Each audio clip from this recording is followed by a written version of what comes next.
Good afternoon, everyone, and thanks for joining us. I hope you're all well and that you're off to a good start in terms of the 2025 season. My name is Paul Keeley and I'm Director of Regional Development in Fáilte, Ireland. And on behalf of all of my colleagues across the organisation, I'd like to welcome you to this Wild Atlantic Way stakeholder briefing, which supplements our earlier national webinar by providing greater focus on the region's challenges and opportunities, and a little more detail on the work we'll be undertaking in collaboration with our many public and private sector partners to further develop the tourism potential of the Wild Atlantic Way. And to start, I'm going to remind you of some of the key points made by Paul Kelly in the national webinar, and then I'll explore the market context for our plans for the region in 2025. Informed by our industry barometer, Paul advised that all regions, including the Wild Atlantic Way, anticipate volume and revenue growth in 2025. But to realise our shared volume and revenue ambitions, Paul also referenced 4 key challenges that we're going to have to overcome through our combined efforts. And they are cost and competitiveness, capacity, concentration, and climate change. So with rising input costs and upward pressure on pricing, we have to work to support you in better managing costs and competitiveness in your business. We'll have to continue working on addressing accommodation shortages, reduced air capacity, and staffing challenges. And addressing our concentration challenges is central to the sustainable development of Irish tourism at both a destination level and in your own businesses. We have to secure a wider dispersal of visitors across the region, and we need to support the spread of the business more evenly across the year.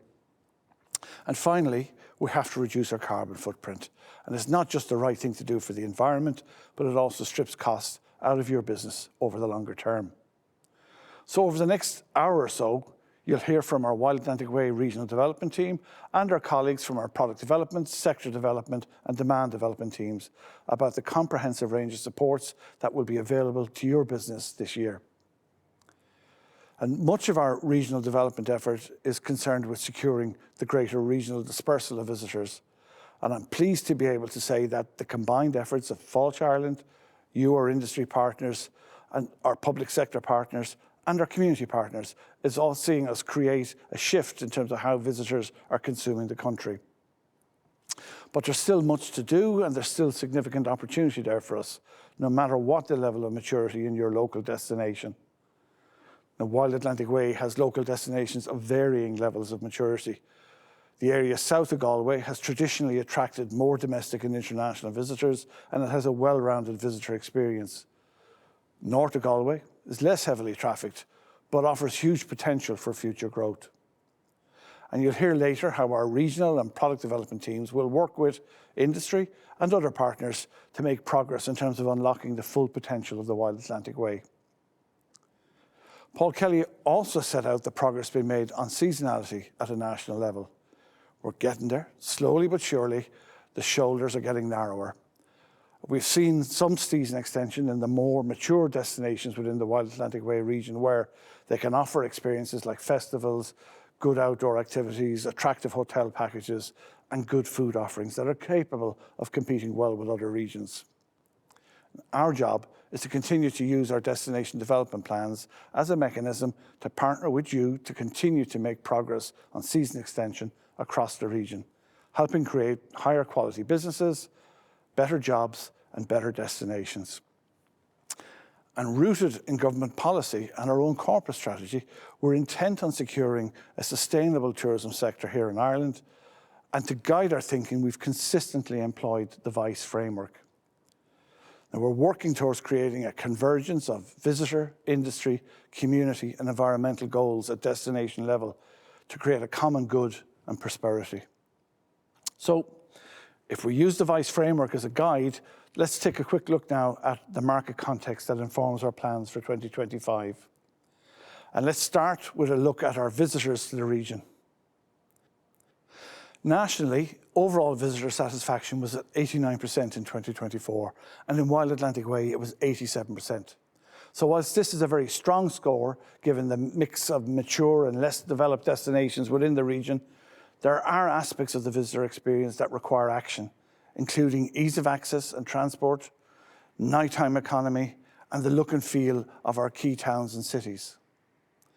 On the plus side, we're scoring highly on landscapes, outdoor activities, and the warmth of the people. We just need to sustain that.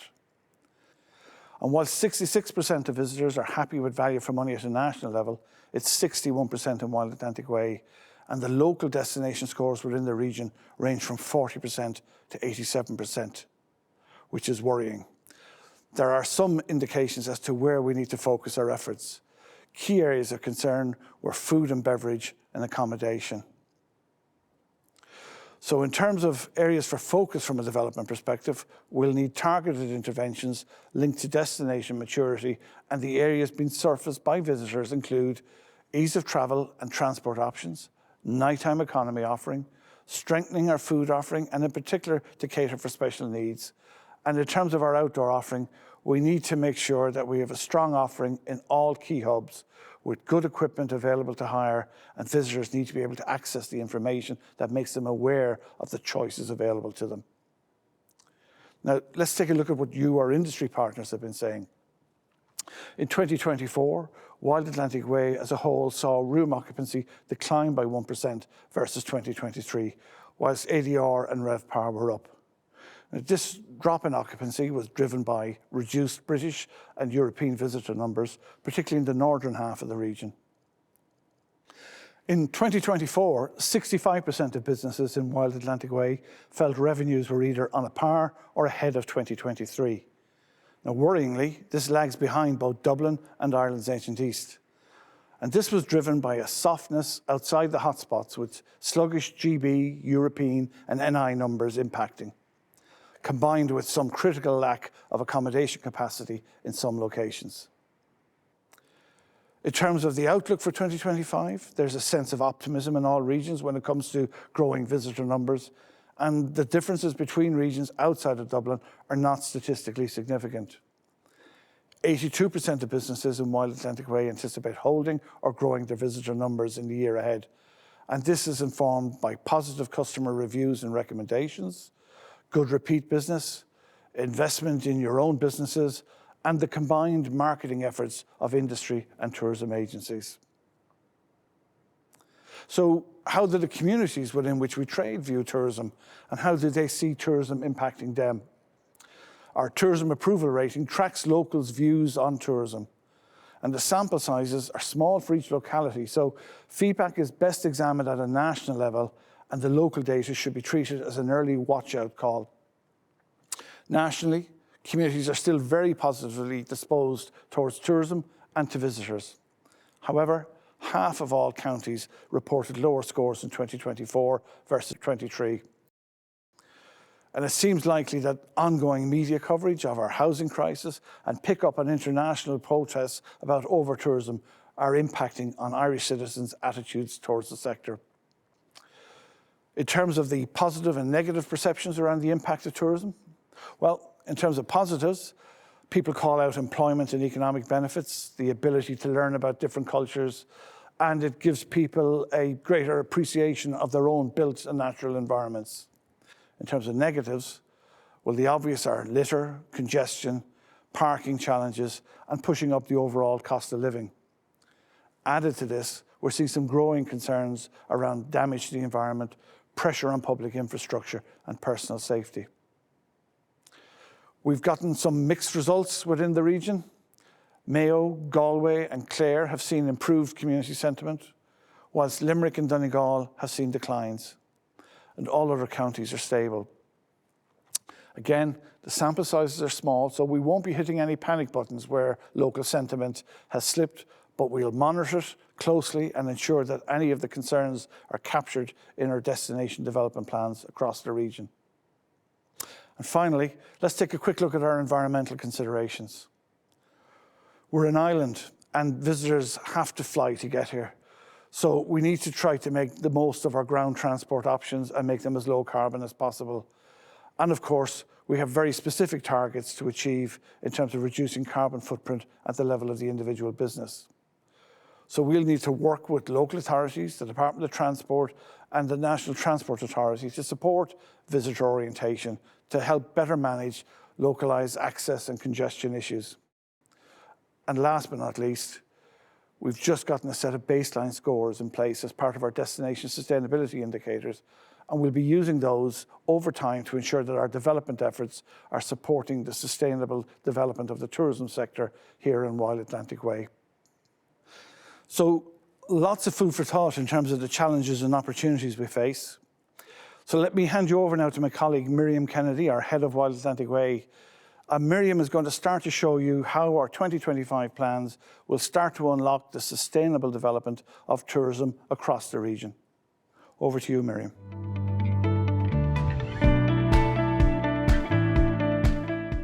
Thanks, Paul. Good afternoon, everyone. Agus cuireadh míle fáilte romh go léir go dtí an cur láthar seo. I'm Miriam Kennedy. I'm head of the Wild Atlantic Way here in Fáilte, Ireland, and I'm going to take you through some of our development work across the region that we're working on in partnership with you all. Just before I get into that, however, we'll take a quick look at how the Wild Atlantic Way has been performing. And as you all know, we hit a big milestone last year with the 10th anniversary of the brand, which gave us a chance to look back and take stock of where we are.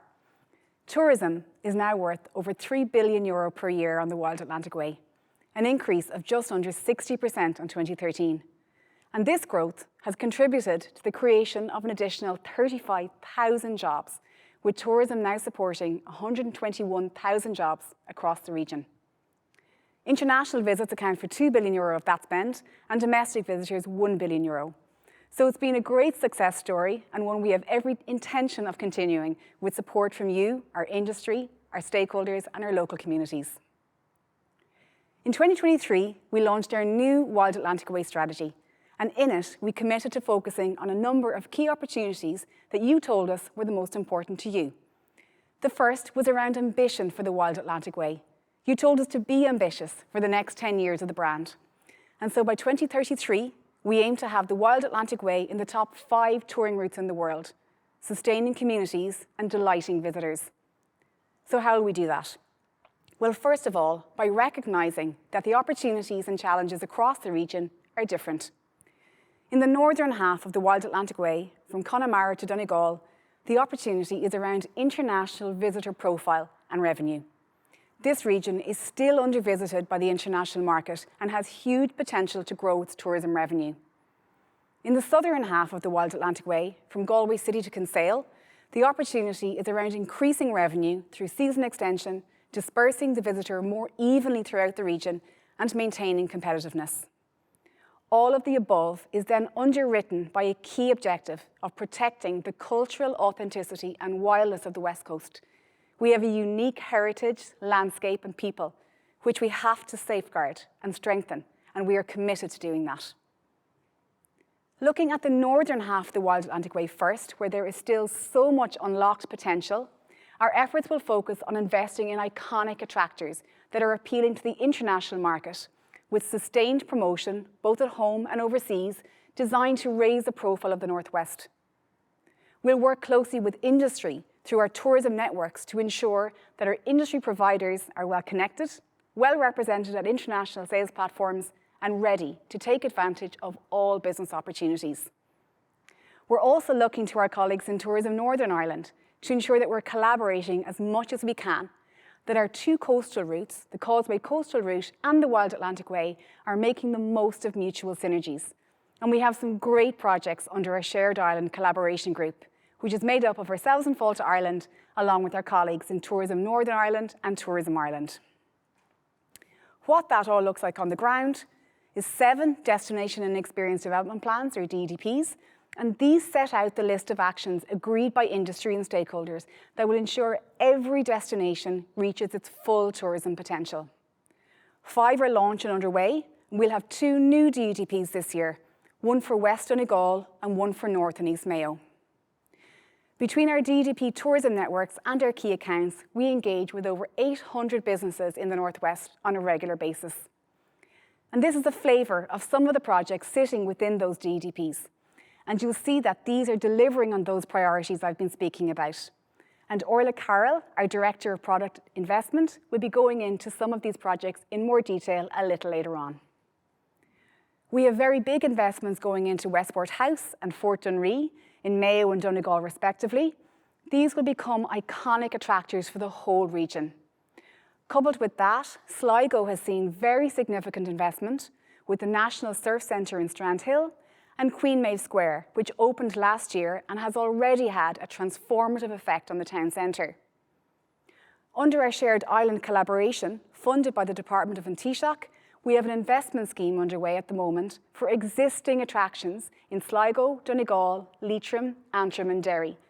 We'll also have an international campaign to promote the Causeway Coastal Route and the Wild Atlantic Way as experiences visitors can enjoy in one trip, which will further raise the profile of the region. We have 145 businesses participating in Digital That Delivers, vital for raising our digital profile and ensuring that activities and attractions in particular are visible and bookable for the visitor. We have world-class golf in the Northwest, with a capacity to attract high-spending international visitors, and so this is a priority area for Fáilte Ireland. And you'll hear more about what we're doing to attract golf tourism from Niall Tracey, our Director of Demand Generation. Moving to the southern half of the Wild Atlantic Way, we'll achieve our objectives by refreshing our mature destinations and our iconic attractions, which will ensure they stay competitive. For those areas that have become hotspots in high season, we are committed to strong visitor management plans in partnership with the local authorities, which will have a positive impact on communities as well as the visitor. We'll be investing in all-weather attractions, which are critical if we want to lengthen the season into the shoulder months.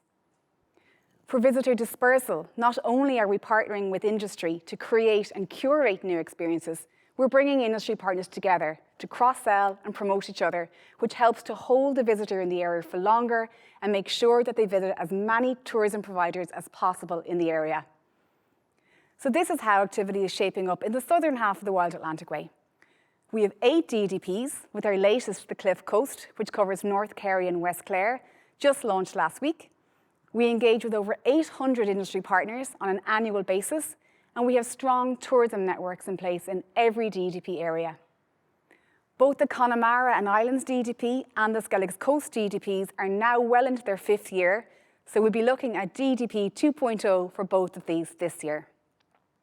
And if we look at just some of the projects live at the moment that speak to these opportunities for the southern half of the Wild Atlantic Way, we are investing in Galway Museum, which will be a much-needed flagship indoor attraction in Galway City.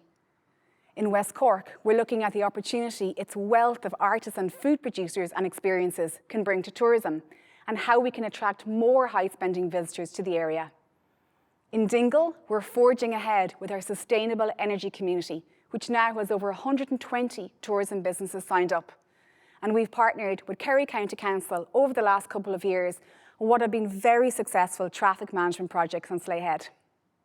In Killarney, another of our mature tourism destinations, one of our initiatives for 2025 is a benchmarking exercise with a number of international destinations. This will inform our development work, give us some vision and ideas, and also potential new market segments for the town. We've worked very closely with the Cliffs of Moher and Clare County Council on a sustainable tourism master plan for the Cliffs of Moher experience, which is one of Ireland's most iconic attractions, which we need to safeguard and future-proof.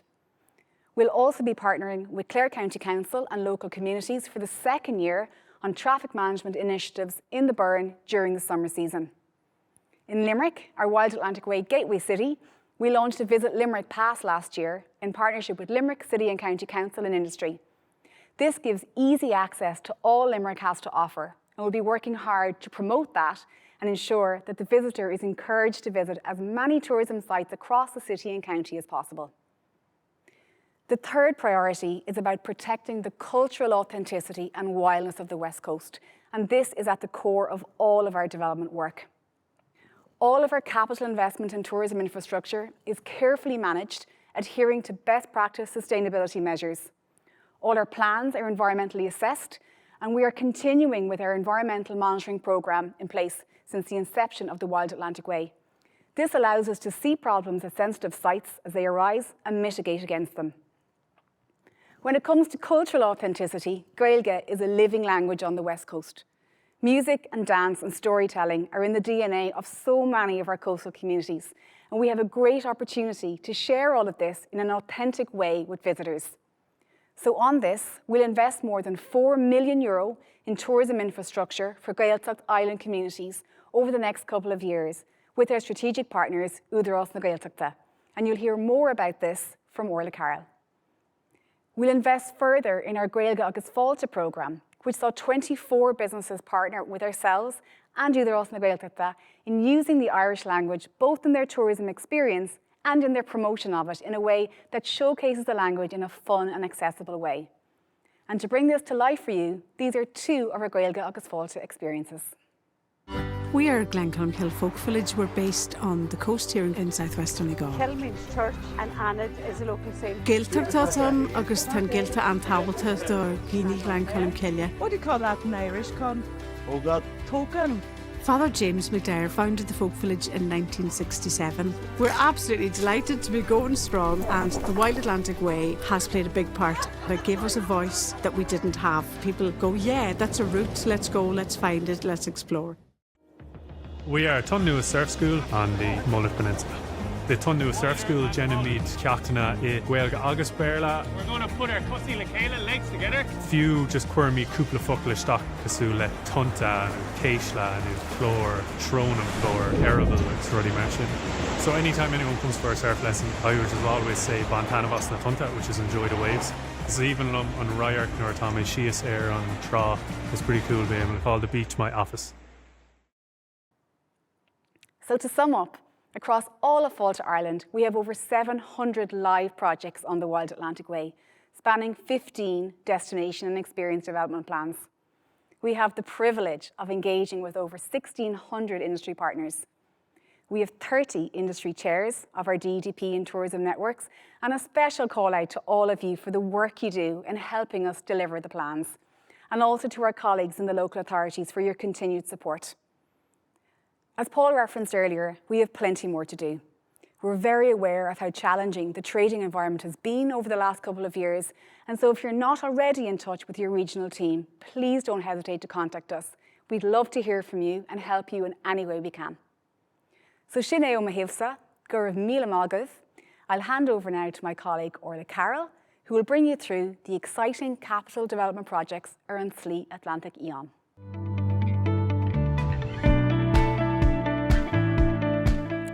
Thank you, Miriam.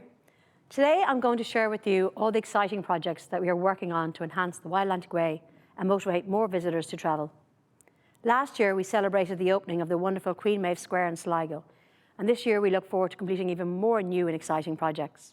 I'm also going to highlight some other projects that we have in development which are set to open over the coming years. Fáilte Ireland has been working with the OPW and the Department of Heritage in a strategic partnership for a number of years. This year, we will see enhancements to two key visitor centres at Carramore in Sligo and Dungaingasa on Inishmore. The redeveloped visitor centre at Dungaingasa will tell the story of survival, not only of the monument itself in the face of climate change, but of its original builders and occupants as they face life on this harsh clifftop environment. Our aim is to increase dwell time and in turn visitor spend, so this project also includes a series of satellite interpretation hubs at key sites across the island, which will offer the visitor new routes to explore island life through the centuries.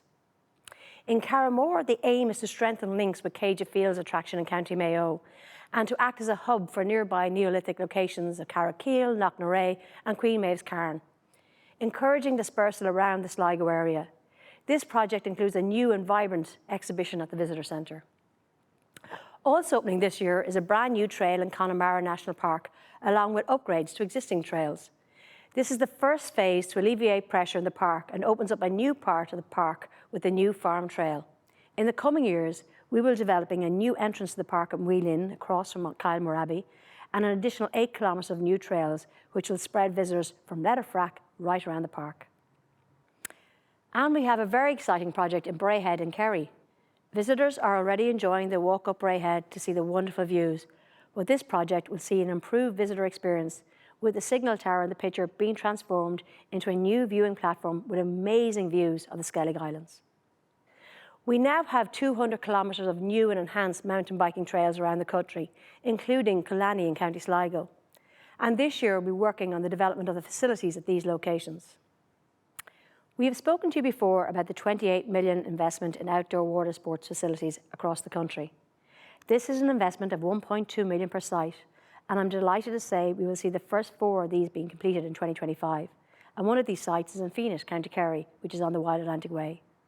These facilities will provide those engaging in water-based activities with proper changing facilities and will help position Ireland as a best-in-class outdoor activity destination. In fact, 12 of these water sports facilities will be located along the Wild Atlantic Way. As you can see from this slide, we will have quite a few of them opening in 26 and in 27. One more project in the pipeline for the outdoors is the Bear of Breffni Way. This is Ireland's largest community-led and a trail spanning 700 kilometres from the Bear Peninsula in Cork to Blacklisle in County Cavan. To date, we've developed the Bear of Breffni Way master plan outlining a strategic direction for the trail, and a trail plan which includes a trail audit, trail design, interpretation framework, visitor experience strategy and environmental assessments. Over the past year, Fáilte Ireland has been collaborating with community groups and run 40 public and private organisations to develop a management structure for the trail. This work is nearing completion and we hope to begin implementing the management structure this year, while also identifying funding streams to upgrade the trail network. When complete, this project has the potential to deliver 26 million in direct visitor expenditure, supporting 693 jobs in the rural regional economy, which will benefit 40 towns and villages across 9 counties in rural Ireland. Staying with the pipeline, there is significant investment being made in experiences along the Wild Atlantic Way over the coming years. I'll give you a sneak peek of some of these developments now. In 2022, Fáilte Ireland established a strategic partnership with Údarás na Gaeltachta. One element of this partnership covers product development, and I'm pleased to inform you about 2 projects we are working on together, which both are expected to be completed by 2026. The first is an investment of 2.4 million to develop a new visitor centre on Inishmore.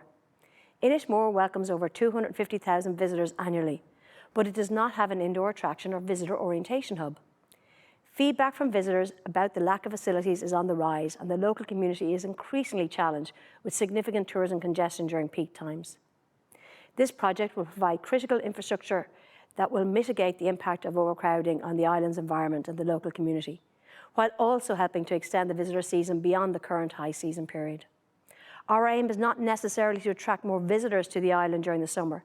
Instead, by providing a new visitor experience and orientation hub and associated facilities, the attraction aims to improve visitor management and increase dwell time, thereby boosting tourism revenue from the existing visitor numbers. So we will be refurbishing and installing a new interpretive fit-out in the former Aran Islands Heritage Centre building. This will tell the story of the island, its ancient landscape, ancient forts, island life, and its culture and traditions.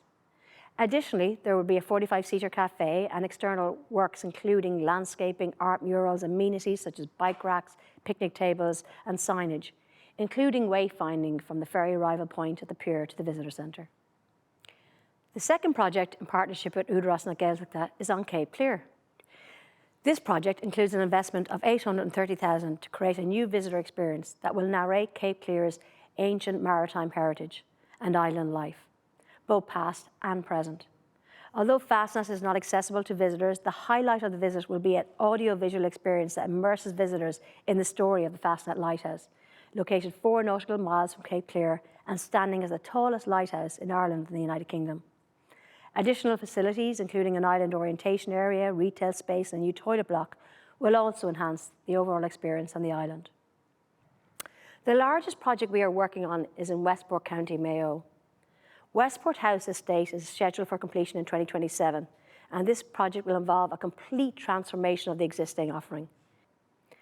At the core of this new experience is the creation of the Wild Realms, an innovative Irish landscape and nature experience with 3 large outdoor spaces inspired by the mythological Tree of Life. The Westport House experience will be significantly enhanced using interpretive media to tell 350 years of estate stories. The former gardens are being rejuvenated and will be open to the public. Additionally, the estate coach house is being renovated and expanded into a new visitor centre with ticketing, a 300-plus seater restaurant and retail. It will also feature an immersive Grace O'Malley experience, telling the story of the Pirate Queen and her connection to the estate and Clew Bay. The project will attract over 300,000 visitors a year after 10 years, generating about 90 million in visitor spend. I'm pleased to say the planning permission for the project was approved last October, so it's all systems go. Just slightly further down the Wild Atlantic Way, we have a project which will see the transformation of Galway Museum which will also be completed by 2027. Research has shown that Galway City needs a signature indoor experience, and this investment of €6.6 million from Fáilte Ireland will seek to address this challenge head-on. The new three-storey and interactive museum will be created next to the current Galway City Museum, with a new viewing area on the Spanish Arch overlooking the River Carrol and the Claddagh. The square between Spanish Arch and the existing museum will be remodelled into a new public space that will bring all elements of the attraction together. Fusing heritage and modern architecture, the project will protect the iconic Spanish Arch and medieval wall, while conservation works to Comerford House will once more see the house open its doors to welcome visitors. On the adjacent medieval Sea Gate site, there will be a state-of-the-art building floating over the medieval defences that will house 3 stories of fully interactive, immersive visitor experiences. This will be a new class of museum experience for Galway. A little further down the line, but aiming to be completed in 2028, is the redevelopment of Fort Dunree in County Donegal. This €9.2 million investment by Fáilte Ireland will see the transformation of the 70-acre site on the shores of Lough Swilly on the Inishowen Peninsula. This unique discovery point is a place of significant military and maritime history and heritage. It's also a place of astounding natural beauty with the potential to attract new audiences, both domestic and overseas. The redevelopment of Fort Dunree will showcase the spectacular views from the fort by introducing 2 projecting walkways of different points over Lough Swilly. Visitors will also appreciate the stunning views from the top of the high fort with an all-weather viewing platform, 360-degree views. In addition, the Soldiers' Village will recreate life at the fort in the 1930s, including the historic handover by the British Army to the Irish Army on the eve of the World War in October 1938. We are forecasting that this project will bring around 115,000 visitors by year 10. I've shared with you the projects that are in our pipeline currently. Capital projects takes a minimum of 3 to 5 years to complete, so it's important that we have a continuous pipeline. Because of this, we are developing a new investment scheme which will be open for applications in Q4 of 2025. This new scheme will be in line with our corporate strategy and regional tourism strategies, with the objective of developing new and enhancing visitor experiences to further motivate visitors to holiday in Ireland and to ensure we have a new and enhanced visitor experiences coming on stream right up to 2030. More information on this will be shared with you later in the year as we get close to our launch date. We support over 300 festivals and events around the country and throughout the year. Of this, around 50 of these festivals we fund have more of a strategic focus in their ability to motivate visitors to travel, especially in the off-season. 23 of these are on the Wild Atlantic Way, and in 2024 they delivered an estimated over 950,000 attendees to the region. This includes 3 regional St. Patrick's Festivals, which delivered over 170,000 attendees collectively across Killarney, Limerick and Sligo in 2024. 2 festivals within the Global Irish Series, which saw 25+ events across Mayo for Home to Mayo, and 50+ events across Kerry for Kerry Homecoming Festival at Halloween, and a Fire and Shadows Samhain procession, which delivered 8,000 attendees in October. We'll be shortly launching a new strategic tourism festival investment scheme for 2026 to 2028. This new scheme is aligned to our corporate strategy and objectives and sees a strong focus on regionality and seasonality. All festivals, even those we've been funding for a number of years, will be required to apply, and successful applicants will be awarded a 3-year multi-annual investment. When we launch, we'll be hosting a webinar to explain the scheme and help with the application process. And finally, I just wanted to share with you a key initiative we are working on with Tourism Ireland and Tourism Northern Ireland. We want to establish Ireland as the home of Halloween. Rooted in the ancient Celtic festival of Samhain, this worldwide event can be traced back to its origins in Ireland. Ireland is the birthplace of Halloween, and establishing Ireland as the home of Halloween is a key initiative to deliver on both seasonality and regionality. The home of Halloween is projected to attract over 495,000 visitors to the island of Ireland in the first 5 years of the project, contributing over 140 million in additional economic activity and supporting over 650 jobs across the country. This is an all-island initiative, and we're looking to work with the many events along the Wild Atlantic Way that are held in October and November. Thank you for listening, and I'm now going to hand you over to Jenny the Saulles, who will share information on key sector and enterprise development supports for the year ahead.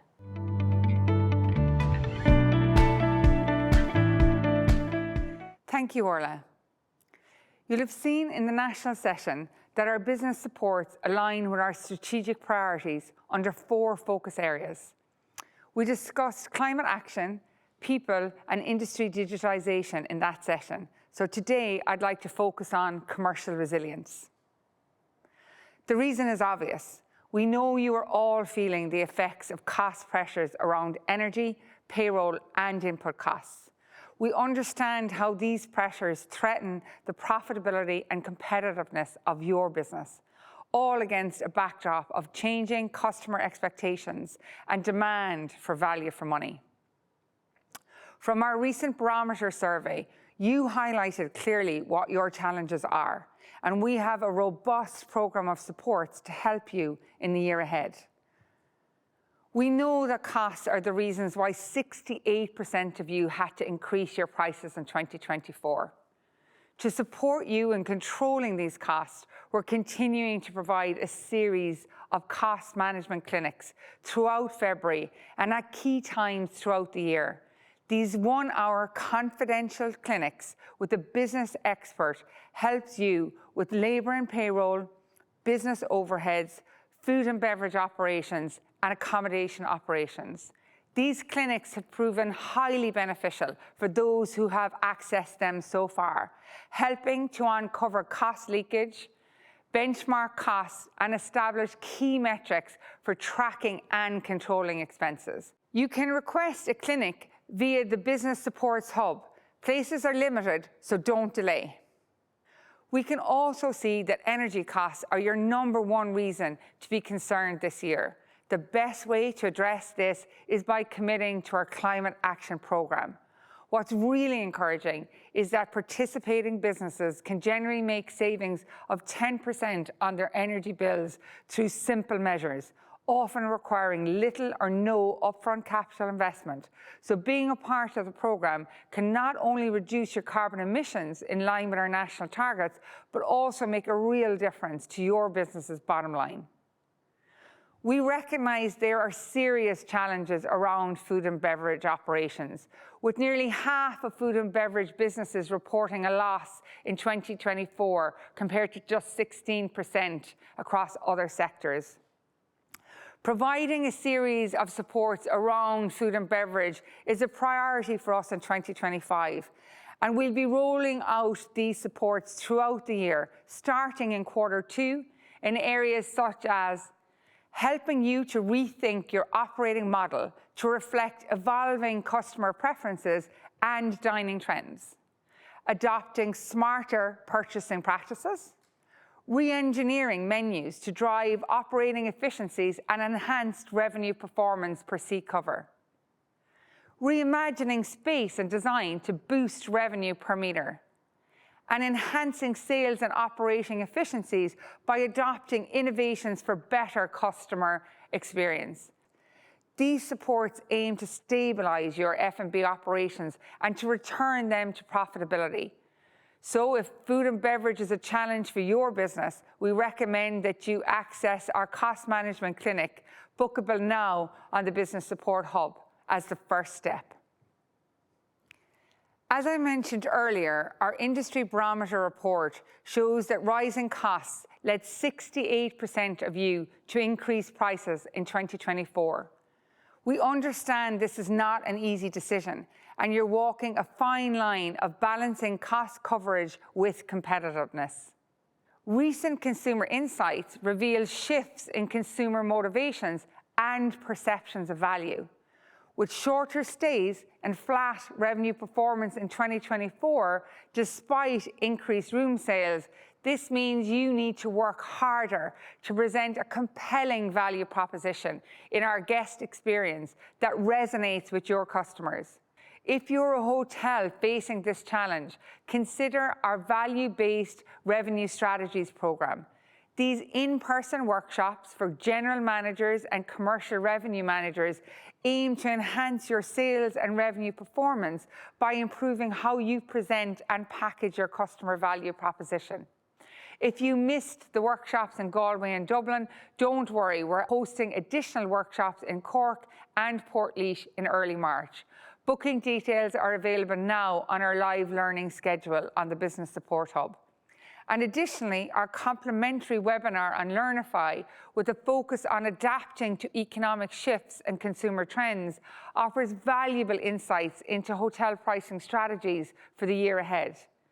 And for attractions, activities and festivals, our strategic ticketing and business results program, which started in November last, focuses on a strategic data-led approach to ticketing.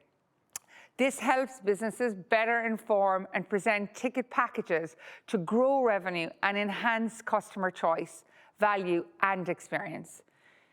If you missed the 2024 application, we plan to reopen registration in early autumn 2025, so check out our strategic programs section on the Business Support Hub for more information.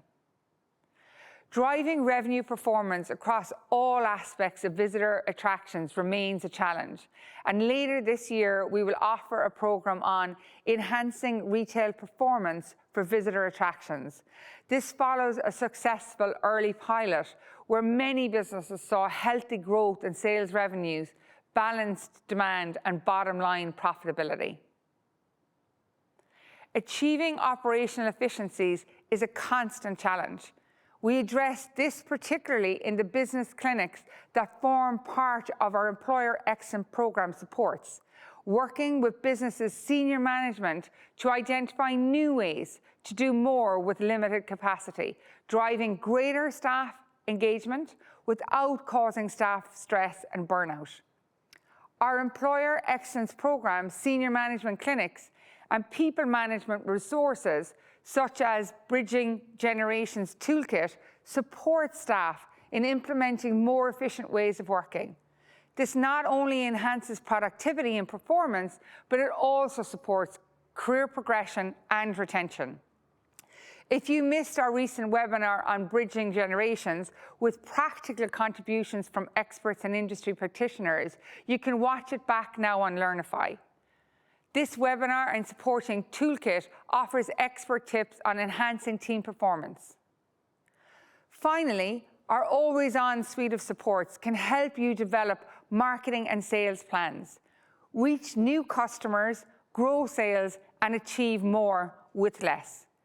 So remember, the Business Support Hub on fáilteireland.ie has a dynamic live learning schedule of year-round live learning events, which we continually add to. So it's worthwhile you to regularly check it and use it to plan your capability building priorities in 2025. And in addition to this, we have expanded our always-on options for busy professionals through our Learnify self-paced learning content to suit your schedule. And now on to accommodation. We know that without accommodation, the destination cannot grow. Without sufficient bed stock, destinations can't support visitor numbers, which impacts economic potential. Fewer bed spaces result in fewer visitors, shorter stays, and reduced revenue.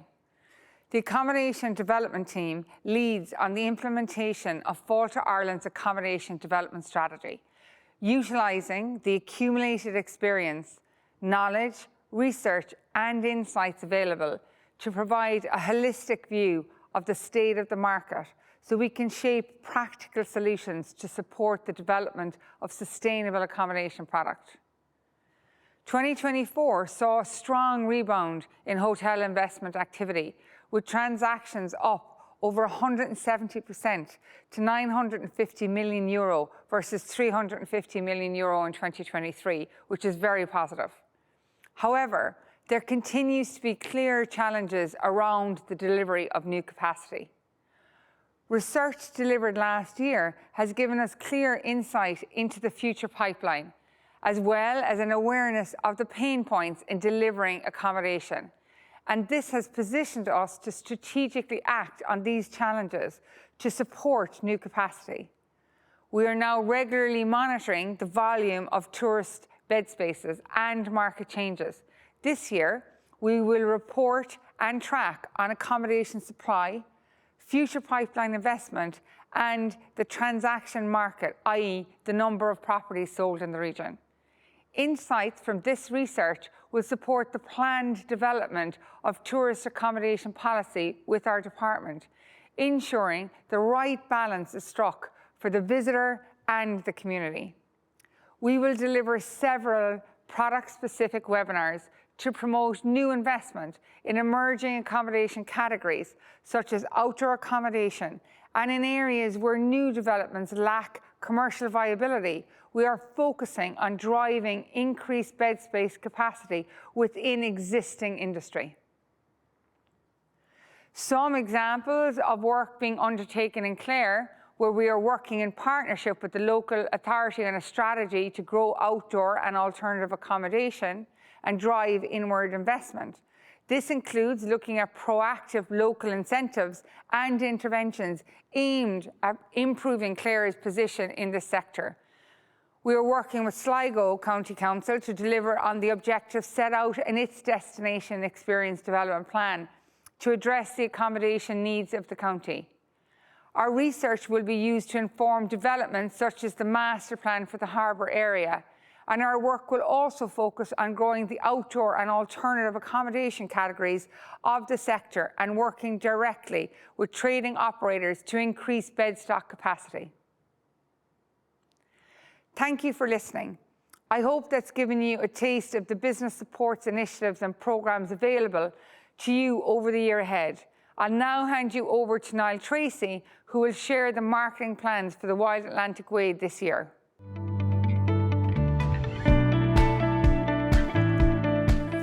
One of the key roles we have at Fáilte Ireland is to support you in building demand for your business. We do this through a range of activities designed to prime the market and build interest in taking breaks in the region. As we look at the year ahead, we know how important domestic visitors are to this region and how many of you rely heavily on visitors from north and south of the border. We want to continue to grow domestic visitors to Wild Atlantic Way throughout the region and also off-season. The travel trade also play a key role in bringing visitors into the region and into your businesses. So we are expanding and enhancing our supports to continually get more and more experiences in front of domestic and overseas buyers. Now, and with Tourism Ireland and our department, we have a new business event strategy, and we are excited for what this could mean for Wild Atlantic Way. So on the marketing side, we target domestic visitors using a high-reach, high-frequency, multi-channel approach. What this means is that we are reaching visitors in many different ways across TV, digital, press, social media, content creators, and many more. Through these channels, we continuously remind people what Ireland has to offer, encouraging them to take action and book now. Live TV remains an impactful marketing channel and allows us to effectively reach our audience at scale. Although in decline, on average, people are still watching nearly an hour and a half of live TV a day. We support this with strong digital video on demand like RT Player, YouTube, etc. Overall, our Keep Discovering ads will run for over half the year in ROI and NI, reaching about 55% of our target audience when we're on air. Here is a quick reminder of our Wild Atlantic Way Keep Discovering ad. You might think you know the Wild Atlantic Way, but maybe it's time for a closer look. To feel the rush of crashing waves and chance upon a love story steeped in time. To take to the sea, to see what lies beyond, and beyond, and beyond. Keep discovering the Wild Atlantic Way. Our RT Weather sponsorship allows us to deliver timely, relevant and compelling messages to encourage the domestic audience to keep discovering Ireland all year round. We use it to showcase regions, counties, destinations, as well as festivals and events. Through the sponsorship, we air 120 ads on TV every week around the RT Weather sponsorship, which is reinforced by messaging across RT.ie, RT Player and the RT Guide. We also work with leading media partners to showcase holidaying in Ireland in a style and tone of voice that really resonates with their audiences. The likes of Virgin Media and their Ireland AM and 6 o'clock shows, and Joe and Her.ie, who are great partners. We will work with content creators, strategically identified as being a strong fit for our brands and achieving strong reach and engagement on our core messaging. These content creators include the likes of Roz Purcell, Tyga Bryan and Aideen Fitzmaurice, who are all briefed to know our campaigns and brands inside out.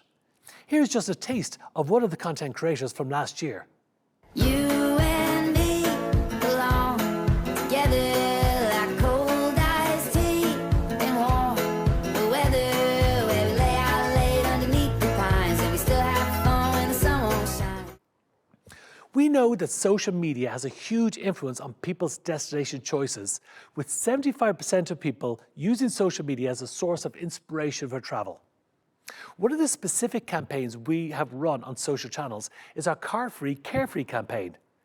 This is a hugely successful campaign that encourages Irish people to leave their car at home and use public transport to get to and around a destination, as well as cycling and walking and even river cruising. The engagement on this campaign is off the charts. This year we will be adding to the number of destinations showcased, including in Ishmore and others along the Wide Atlantic Way. In case you haven't seen the campaign, here is an example of just one of the destinations showcased.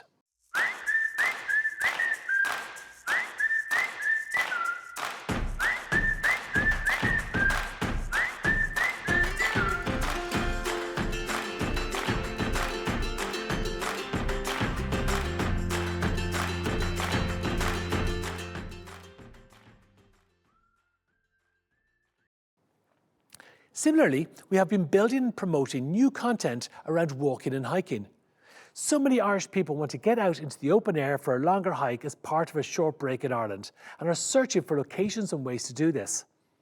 Our content features destinations across the country, including Slieve League and Donegal, and will continue to be a key focus for the year ahead. In recent years, we have also expanded our Irish language content considerably.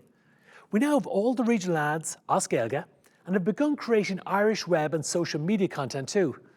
We partnered with Údarás Gaeilge to showcase 12 Gaeltacht businesses in a special feature that got great engagement throughout the country and continues to do so. Our call to action on all our advertising is the discoverireland.ie website, which is growing from strength to strength. This year we're hoping for 2.1 million domestic consumers on the site researching things to see and do along the Wide Atlantic Way. That would be quadruple the amount we had in 2019. This year, we want to also increase the number of referrals to Wide Atlantic Way businesses to over 500,000. The referrals are counted when visitors leave our website to visit your website or booking engine. This is a brilliant source of business for you that is completely free. So make sure your business is listed on our site and up to date. You can get listed or make any changes through the listing section of fáilteireland.ie.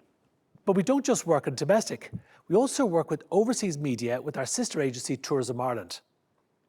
Tourism Ireland market offices identify the right media, and then we work with them to design and deliver a brilliant itinerary that will meet their needs and showcase the best of Ireland for that market. In 2025, we are looking to host more than 700 media. More than 50% of these, about 400, of these top-tier global media are likely to visit the Wide Atlantic Way from key international markets including Britain, the USA, Germany and France. And of course they're representing the likes of National Geographic, NBC, The Telegraph, Le Figaro, etc.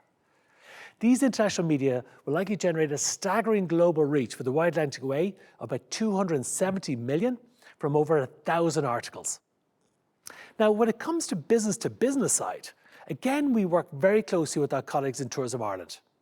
In 2025, Tourism Ireland hope to make available over 60 overseas events for Irish industry to attend, giving you access to 1,600 international buyers from all the key markets and beyond.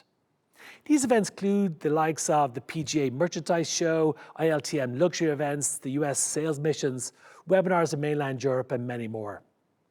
Fáilte Ireland will then work with you to help you get buyer ready, so you can present yourself in the best way possible for the different types of buyers. In addition to these overseas events, Fáilte Ireland also hosts over 700 overseas buyers in Ireland on fan trips, so they can see firsthand the variety and quality of experiences we have available across the country. And of course, they get a chance to meet you one-on-one in your business. We also host overseas buyers at events like MEL, which once again is in Killarney this year, with nearly 300 buyers and over 500 Irish industry. Overall, we will help support over 40,000 one-on-one appointments between Irish industry and overseas buyers this year. As well as overseas buyers, we have a thriving domestic buyer sector who drive significant B2B business into the region. We will build on the success of our 2024 roadshows, bringing up to 30 buyers on a tour of Ireland to meet 150 industry across the regions. These roadshows include appointments as well as fam trips, as buyers are always interested in what's new in an area. In addition, to align supply and demand, in January this year we launched our new Saleable Experiences portal. This is an online platform just for domestic buyers and Irish-based industry who have B2B experiences ready to sell. The interactive map and accompanying online directory provides practical information and downloadable assets to support the buyer in making programming decisions. Already, we have 90 buyers using the portal to research itineraries, identify potential industry they might want to work with, and connecting with these businesses to talk about contracting. This is a brand new initiative by Fáilte Ireland and one that we are very excited by. It just makes it easier for buyers and industry to do business together. So when you're working with our regional development team to build new saleable experiences, we now have a powerful shop window to help you present them to Irish-based inbound agents. Getting involved in these B2B events, whether they are overseas events, MEL or the domestic roadshow, isn't for every business. They do require a certain level of commitment and expertise in order for you to take full advantage of them. If you're interested in learning more, I suggest you talk to your regional contact who can advise you on where to start, or you can register on the trade portal. Now, there is one specific leisure area I want to talk about in a bit more detail, and that is golf. Golf tourism is extremely valuable to the Irish economy, with research suggesting a golf visitor typically spends 3 times more than the average leisure tourist, with most of the spend going directly into local economies on non-golf expenditure, such as accommodation, transport, food and beverage.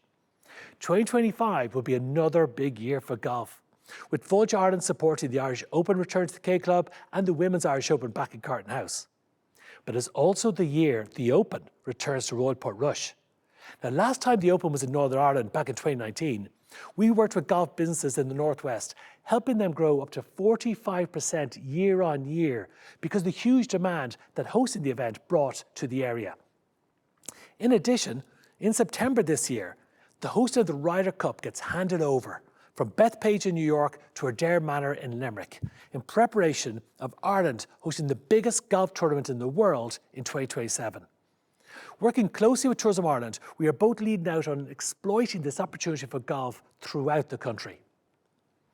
Now, when it comes to in-Ireland sales platforms for golf, this year we are once again hosting our Ireland Golf Convention in October. This brings 60 overseas buyers, creating 1,500 appointments for Irish businesses over the 2 days. We're also bringing 40 Irish golf courses into Digital That Delivers to help them step change their use of online platforms and distribution channels to drive growth. Now, 2024 was an important year for business events. Working with Tourism Ireland, our department, and Irish industry representatives, we developed a new business event strategy to 2030. At the heart of this strategy is 3 things: economic, social, and environmental. Economic, because business event visitors are generally higher spending, they travel midweek, and they travel off season. So they're kind of visitors we love in Ireland. Social actually is for 2 reasons. Firstly, we believe there is an opportunity to grow business events regionally, especially Wide Atlantic Way, through our partnerships with the Cork, Galway and Limerick/Shannon Convention Bureau. Secondly, because of the potential wider benefits of business events. Take, for example, the Autism Europe's International Congress this September. Fáilte Ireland is working at supporting the charity As I Am as they coordinate with the HSC, Department of Health and other autism organisations to make sure that Ireland gets the maximum societal benefit from having hundreds of world-class experts in Ireland for 3 days. And then thirdly, we have environmental. We know that business event attendees often have a sustainability expectation that is higher than the leisure visitor. This means these events must lead in climate action and sustainability practices. Hence, Fáilte Ireland is supporting many of the business events industry to help them achieve the standards that these valuable visitors expect. Now, what does this mean then for business events this year? Well, on the economic side, we're looking to support the creation of about 270 million new leads. We want to help you win 200 million euros of new business and want to add about 700 million euros worth to the pipeline of long-term opportunities. For association conferences, we'll provide 12 overseas association conferences sales events for industry and run 15 domestic events targeting conference ambassadors. Regionally, we'll work closely with the regional convention bureaus to support them in winning more business for the region. And environmentally, we are targeting even more business events industry to join the Fáilte Ireland Climate Action Programme. Finally, our Gather Dinner venue capital investment scheme will see 4 new venues open up this year. Last year, a great space was created in the Killarney Brewing Company. This year, we are looking at St Mary's Cathedral in Limerick, Clare Galway Castle in Galway, St Nicholas Church in Galway, and also the Custom House Quarter in Dublin. While we have lots of activity promoting destinations and experiences, what can you do to help us promote your business? Firstly, update your business and event listing and receive direct referrals to your website from discoverireland.ie. Use our brand hashtags and tag us into your social media posts to boost the reach of your message. And as a business, your social media, as well as your website, are your digital shopfront, and it's where you can show a lot of your personality and detail of the experience you have on offer. So download the Keep Discovering Toolkit to leverage our activity to encourage Irish consumers to experience your business as part of a break in Ireland. And you can download this from fáilteireland.ie. Finally, use Ireland's content pool. This is a brilliant and free resource, giving you access to 60,000 free images and videos that you can use on your websites, on your social channels, or even in your brochures. Listen, we are very excited about the year ahead and encouraging even more visitors to come and enjoy the amazing experiences and destinations you have created in Wild Atlantic Way. So listen, thanks so much for listening. And now I'm going to hand back to Paul Keeley, who will share some closing remarks.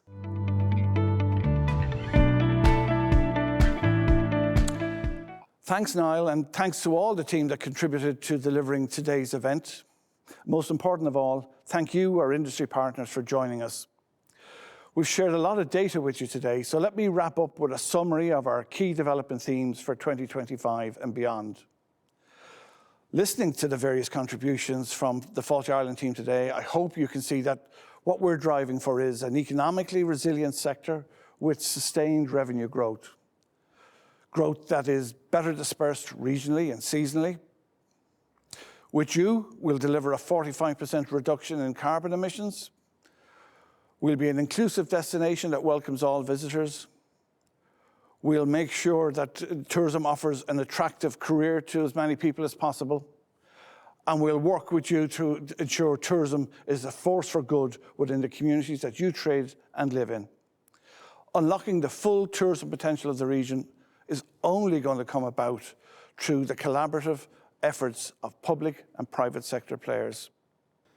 So let me finish by wishing you all the very best of luck in the season ahead. We look forward to working with you in a sustainable way to showcase the Wild Atlantic Way at its best and in securing the extra visitors and season extension that we all want to secure. And to play us out, we have the video that was specially commissioned to celebrate 10 years of the Wild Atlantic Way. Bye for now.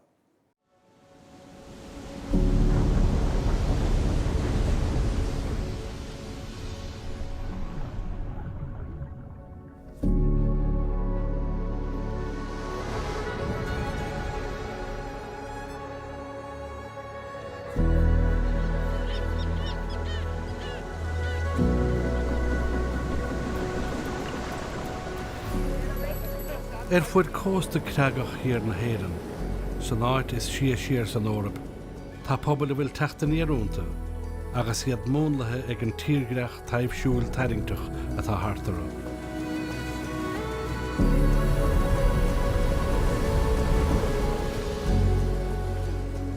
Known for its immeasurable beauty, the Wild Atlantic Way has a tremendous heritage stretching back generations.